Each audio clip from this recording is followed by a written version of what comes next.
Over a month ago, I stopped sleeping in my bed because I thought I was going to have a heart attack. My heart was going so quickly because of my anxiety, and eventually it got so bad that I genuinely believed I was about to have a heart attack. The stress and anxiety producing heart palpitations and other difficult sensations in that chest area is not a new thing for me, but this was a particularly scary situation to be in. So I stopped sleeping in my bed because even though nothing bad happened ultimately, my bed reminded me of what that felt like when I'd wake up randomly in the nighttime. I'd have palpitations again. Maybe that was something residual from being in that traumatic experience. The bed just reminded me of it. I don't know. But what I did know was that sleeping on the couch didn't produce that effect. So I continued sleeping on the couch since then. And it's been a long time that I've been sleeping on the couch now, instead of sleeping in my bed. But I'm tired of sleeping on the couch. I'm tired of having people be able to wake me up. I'm tired of not being able to sleep when I want to sleep. I'm tired of having to talk to people when they walk by. And I'm tired of not being in my world alone.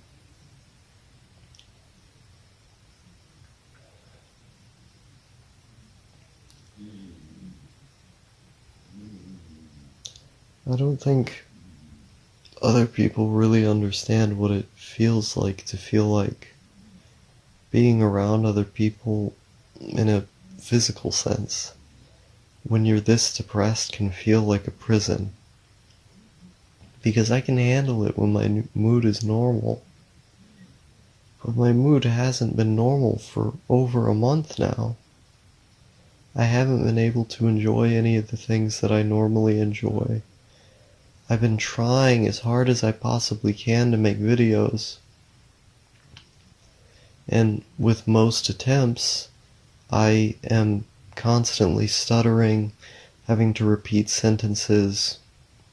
My brain goes too slow to properly process a thought and then put it out there. I'm unmotivated to finish sentences. I just can't do it. For most of the attempts I've made at making videos, I just couldn't do it.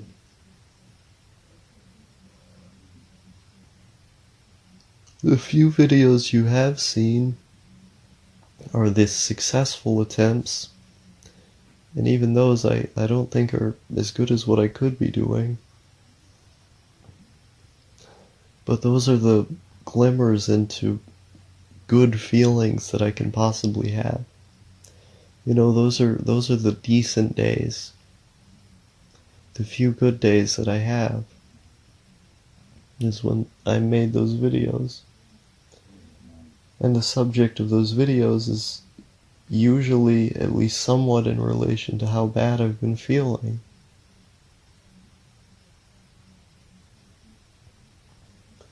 You know, I saw shadow people 2 times recently, the last couple days. I hadn't seen that in a while.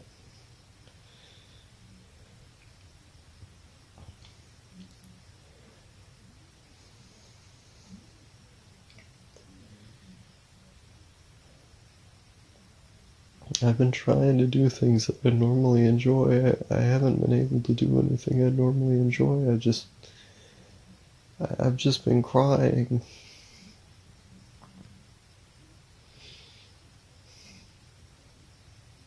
I just want to have a 5 out of 10 day. That's it. I don't want to have a good day. I just want to have a consistent 5 or 6 out of 10 day. That's all I want.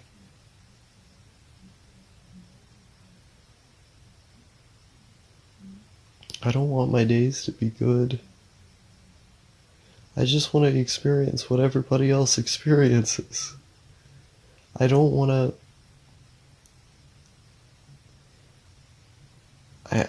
I can't even read a book with an audiobook on in the background. Do you remember some of these videos I made where I was reading a book every day and where I was just obsessively reading all the time because I was having so much fun with it? Those weren't good days. Those were 5, 6 out of 10 days, but for me that was amazing. For me it was amazing I could have a 5 out of 10 day, because at least on a 5 out of 10 day, I had the ability to think, I had the ability to focus, I could somewhat remember things. I can't remember anything right now. I could focus on what I was doing enough to enjoy the act of doing it. I cared enough about what I was doing to finish it, to finish what I started. I can't do that right now. I put on an audiobook in the background with a simple book to follow along as I read it, and I can't even get through 10 pages without having to stop again. No matter what I try to read, even if it's a book that's simple and I know I'm going to enjoy it because of the topic, because of the drama behind it, no matter how closely related to my interests it is, the content I try to consume, I can't enjoy any of it. And this is the thing that in some of my worst periods of depression got me out of them. This was the thing that when I was feeling the worst, I was able to get through it because of it. This is the thing that on a normal day I'd be able to enjoy and would make the day better, distract me from how I'm feeling. I can't get anything to distract me from how I'm feeling besides talking to other people, and even that, I've been so overstimulated that I can't speak in groups of people. I have to speak with people one-on-one for short periods of time, with me speaking significantly less than I normally do.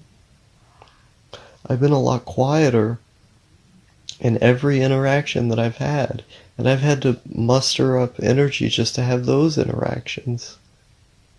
Normally I have a lot more to say. Normally I can drive the conversation. I have to work just to have a conversation.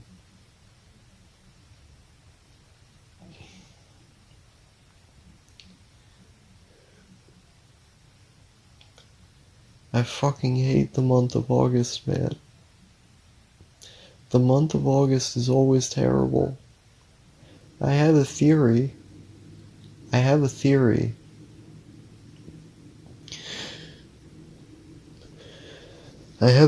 about months of the year, because as I was talking about back in March and April are always some of the most depressing months for me. Because my birthday is coming up and I'm thinking about how I'm getting older. And usually thinking about how I'm getting older leads to a lot of existential thoughts on my past and how much progress I haven't made yet and how far behind I am compared to other people. And I just get really sad. That's why These Four Walls came out in March of 2019. That's why I wrote it then, because as I was writing it, I was incredibly suicidal. I just desperately wanted to end my own life. And writing it was me in a stream of consciousness coping with that fact. It was me trying to get those feelings out, deal with them.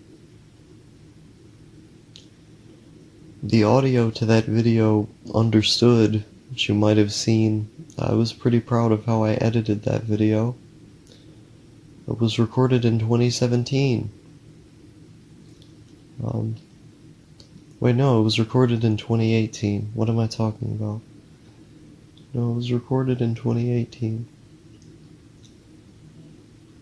That was in April. Now, right before my 16th birthday, I was recording it, and in a dark house at the time, just pacing back and forth, reflecting on my past and why I did things.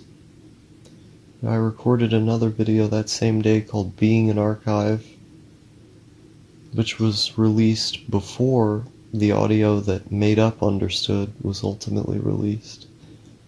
Because I hated it so much at the time that, I thought it was a terrible video that I'd never want anything to do with, so I just threw it on my Google Drive and said, that's that. Won't have anything to do with it.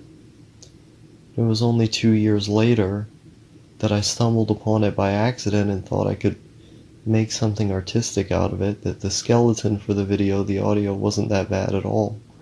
It told a story. I didn't think that at the time. I was just so angry at myself for what I recorded.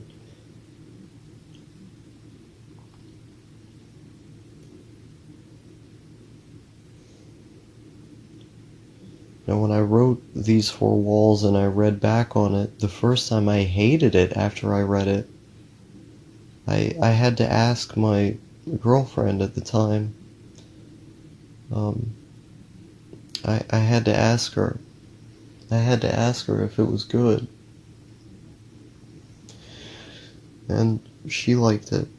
And because she liked it, I read it again and then I liked it. Because I thought about it more.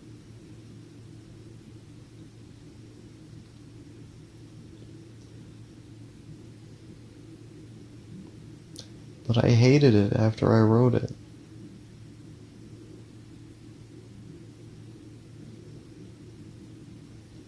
Now that's the general feeling. I could probably name a couple things in 2017 or 2016 or 2015 that relate to this feeling in March and April, but I don't need to. You get the idea.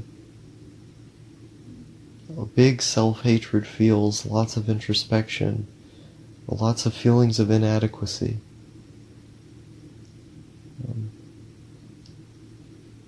2019, there were a couple videos on reflecting on turning 17 that I made where I said as soon as I turn 18, it's going to be done for me, because I won't have an excuse for being stupid anymore. At least when I'm underage, I have an excuse for being stupid. But when I turn 18, people are going to see me as an adult, and I won't be able to say I'm a minor. So I'm a minor, so I have a reason to be dumb. People, you don't even have to get to that explanation. People will just look at you different because you're that age. They'll give you excuses for mistakes that you make, intellectually or artistically. They'll give you excuses. They'll give you passes for it. As soon as you become an adult, you're looked in a different way. That was the idea behind that video. And I was so angry and upset with myself because I thought, here I am turning 17 and I've made so little progress. 18 is only a year away and I hadn't gotten there yet. Hadn't gotten where I wanted to in order to feel comfortable. Of course I turned 18 this year in 2020 and I haven't reached anywhere near what I wanted to reach in the years prior and what I thought would be comfortable for me. But that's how it goes. And I'd say now I'm much more comfortable with that than I used to be. But the self-hatred and depression still seeps in, albeit in different ways now. And we get to August. August was always a confrontational month for me and my friends, to the extent that I had friends.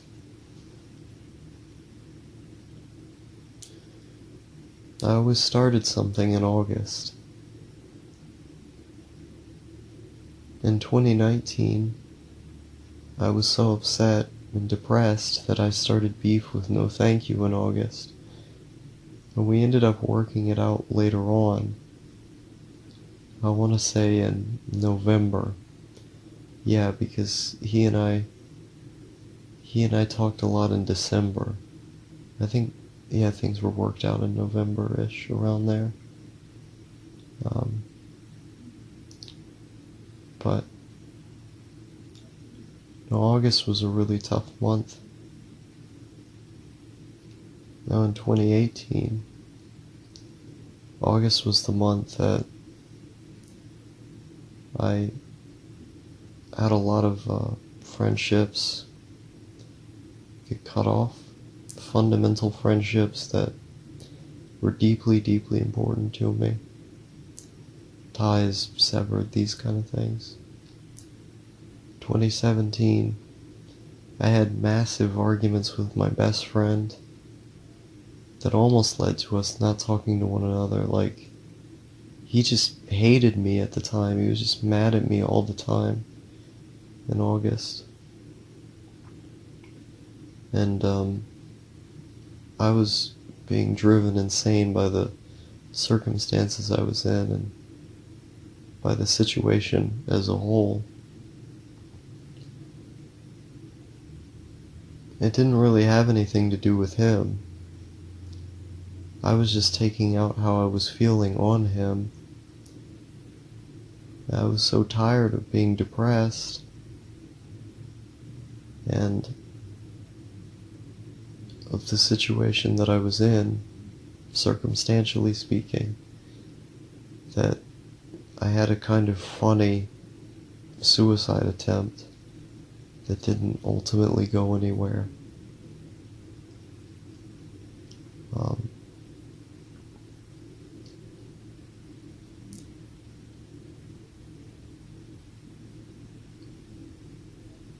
2018 was a bad year. 2017 was a bad year. At least 2017 had some highlights of it. At least it had a degree of stability. 2018 was just completely unstable. At 2016 in August, I felt terrible. Except in that case, I didn't really have friends to take that out on. I think in a kind of petty way, I might have taken it out on the D-pad. I don't really remember the August episodes of that show in 2016, though. Did the show even start by then? I think it did. I think I got into some kind of petty arguments on the show back then. Were kind of silly.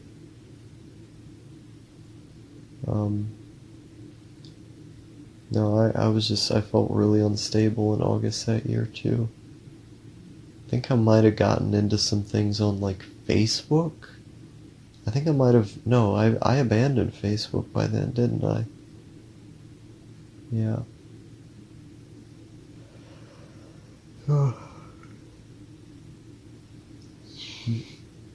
Yeah, maybe the brain recognizes certain patterns, like in your mood, and associates those with what month it is, because like your brain has a calendar. It understands time and seasons. So if it can understand those things, maybe there's a certain psychological imprint that's left on you, where you feel a certain way during certain times of year, certain months. I mean, times of year sounds less far-fetched, because seasonal affective disorder is a thing, so you can chalk that up to something. I've never heard of people becoming peculiar and bad at certain months,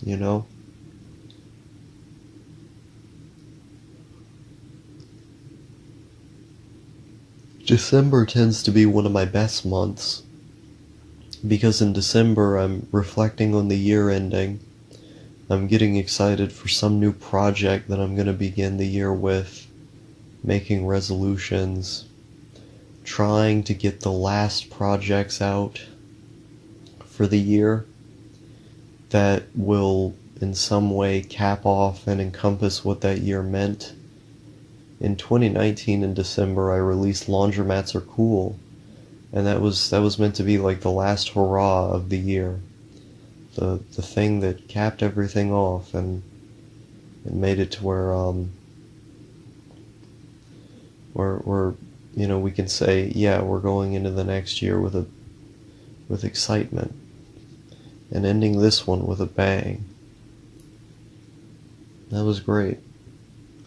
It's probably my favorite thing I've made. Laundromats Are Cool. Probably my favorite thing I've made.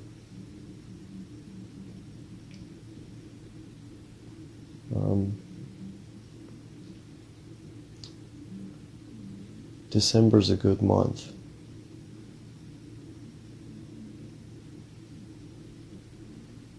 I feel like I'm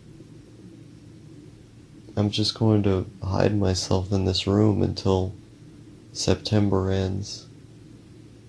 Because September, while more peaceful than August, doesn't tend to be a very good month either. At this point, I ought to just title the video "Wake Me Up When September Ends." You know?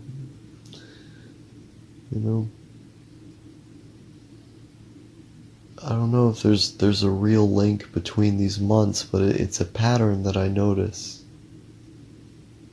And because it's a pattern that I notice, I can't unsee it. I keep seeing it.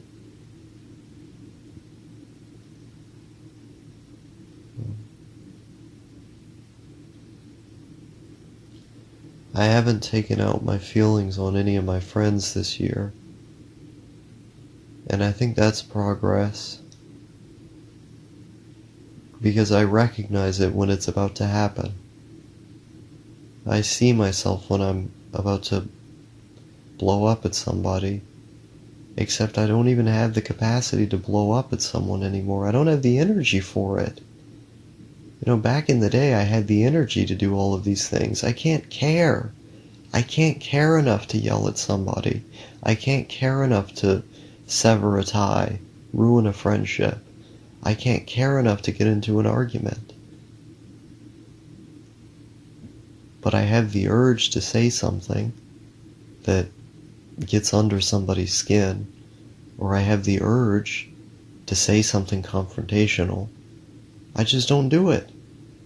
Because I look at it and I go, this isn't really what I think. I might want to make myself believe that I think this in the moment so I can do it, but I see where this is coming from. I see that none of this actually matters. I just want to do this so I can get feelings out, so I can take out how bad I'm feeling on someone else. And then I don't do it.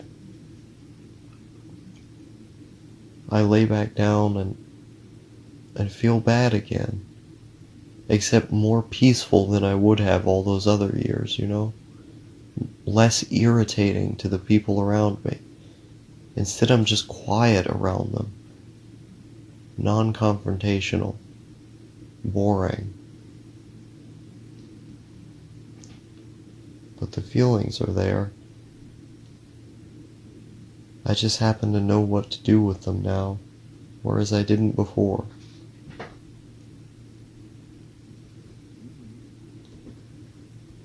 Though sometimes I wonder if the fact that I almost died in December of 2019, had some kind of major effect on how peaceful 2020 has been.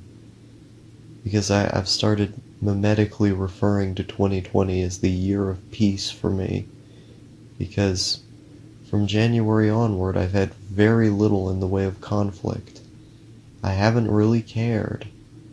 And that's different. It hasn't really been like that. I used to feel much more domesticated, in the minds of other people. or I should say, having people in my mind, being concerned about the way they think, caring about how they think of me, how I think of them, having all these cops running around in my head, telling me how to think, what moral implications this or that has, caring about my image, how I'm perceived. These things don't matter. They've never mattered. They never will matter. And I only realized that when I came very close to my life ending. Because that's something that matters. When you're in that situation where you feel like your heart is literally exploding multiple times, intermittently, one after another,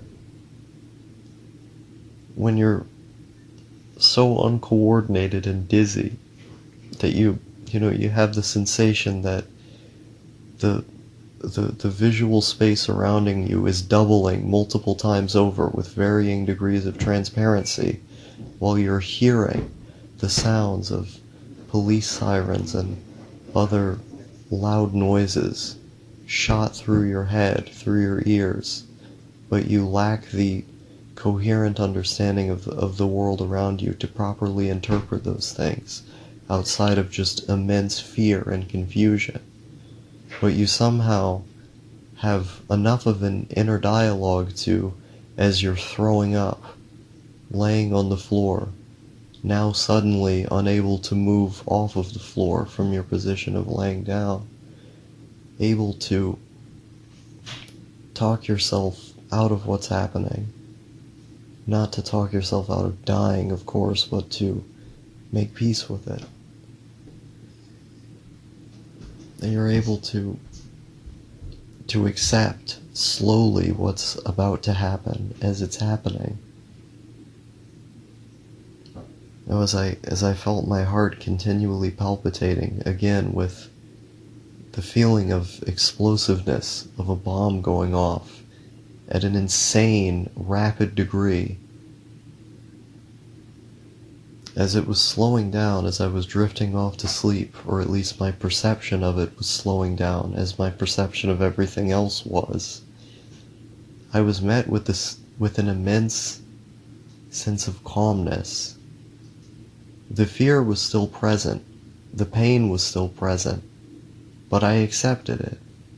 I told myself that now was the time I would drift off into sleep and never come back again. I was terrified of that up to that point. I believed that I wasn't afraid of death, but in that moment actually experiencing it, the sensation that it was about to happen, the sincere, genuine belief that it was about to happen,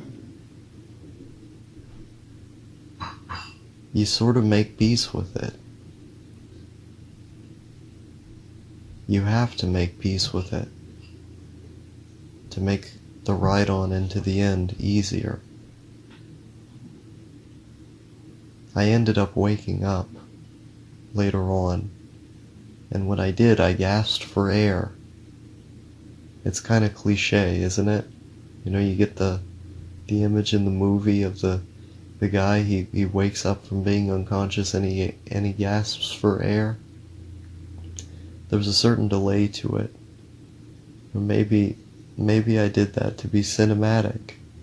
But there was also the genuine surprise that I woke up when I did. Because of that surprise when I woke up, I wanted to feel myself breathe. Because as I was falling asleep, and before falling asleep, I couldn't properly breathe. It was very difficult. It didn't feel right.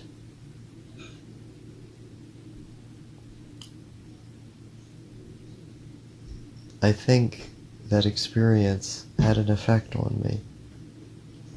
I think that experience might be why I'm so peaceful to the people around me now compared to before,